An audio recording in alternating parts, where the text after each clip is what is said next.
To how the election season is on and counting underway for the Jawaharlal Nehru University Students' Union polls. The election took place on the 22nd of March for the post of central panel and school councillors. 19 candidates have been contesting for the 4 central posts, while 42 candidates for school councillors. The central panel post consists of President, Vice President, General Secretary and Joint Secretary. And what we're learning in the latest is that the left is leading on 2 central posts, while the BAPSA, which is supported by the left, is leading on 1 central post. The RSS-backed ABVP, which was leading on all 4 central panel posts throughout the day, is leading on just 1 seat as of now.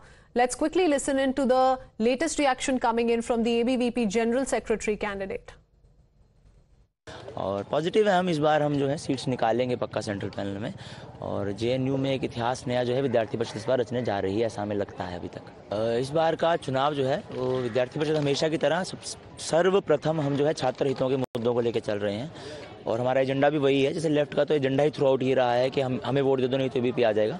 हमारा positive agenda है, हम किसी को हराने के लिए चुनाव नहीं लड़ रहे हैं, हम छात्र हितों की विजय के लिए चुनाव लड़ रहे हैं। Let me quickly take in a word from my colleague Amit Gautam joining us with the latest. Amit, JNU has largely been considered a left bastion. The results that started trickling in earlier today, the trends for the longest time suggested that ABVP is in the lead as far as all these 4 posts are concerned. But now it's turned around. 3 are being given to the left very clearly, and the ABVP is leading only on 1 of these central posts. जी बिल्कुल, बताएं जिस तरह से शुरुआती 5,500 vote करीब डले थे, 5600 vote, और लेकिन जब 1000 काउंटिंग हुई थी तो उसमें आपको बताएं पहले फेज में लीड जो कर रही थी वो एबीवीपी कर रही थी। लेकिन धीरे धीरे जिस तरह से हमने कहा कि काउंटिंग होती जाएगी, धीरे धीरे नतीजे साफ, तस्वीरें साफ नजर आएंगी। तो अब देखिए 3 जो पोस्ट हैं, प्रेसिडेंट, वाइस प्रेसिडेंट और जनरल सेक्रेटरी, तीनों में लेफ्ट जरूर लीड करते हुए दिखाई दे रहा है। और लेकिन अभी भी जो ज्वाइंट सेक्रेटरी की पोस्ट है उसमें एबीवीपी लीड करती दिखा रही है। मैं आंकड़े आपके सामने रखूंगा तो देखिए इस वक्त जो फाइट है वो भी नेक फाइट है ज्वाइंट सेक्रेटरी की। एबीपी जो गोविंद दांगी है उनको 1628 वोट मिले हैं, जबकि लेफ्ट से जो मोहम्मद साजिद उनको 1521। हालांकि बहुत कम मार्जिन है अभी, लेकिन एबीपी अभी सिर्फ 1 पोस्ट पर लीड कर रही है। वहीं मैं तीनों की बात करूं तो प्रेसिडेंट, वाइस प्रेसिडेंट और ज्वाइंट जनरल सेक्रेटरी की, तो तीनों में लेफ्ट जरूर लीड करते हुए दिखाई दे रहा है और क्लियरली। और मैं आपको विजुअल भी आपको यहां से नजर आऊंगा, अपने कैमरामैन सचिन से कहूंगा, सचिन जरा देखिए, आप देखिए लेफ्ट में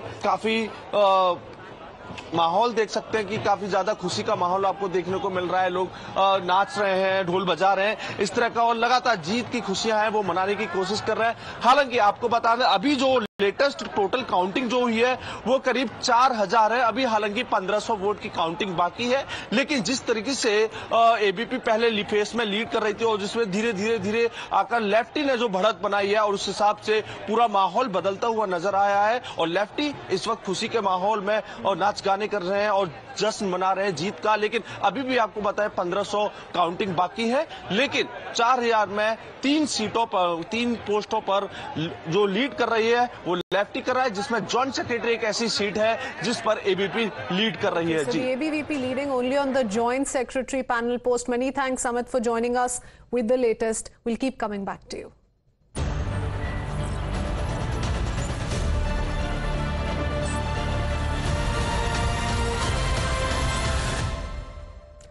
And well, we are back with the latest edition of Times Now Summit. Over the years, Times Now Summit has been championing pertinent national agenda points where India's leadership, leading thinkers and national influencers come together to define the action plan for India's progress. Themed India Unstoppable this year, we will focus on charting India's remarkable journey and its increasing influence on the global stage. Join us on the 27th and the 28th of March in New Delhi and watch the who's who of the political corridors share their views. Do stay with us for all the highlights and all the action as the action begins here only on Time.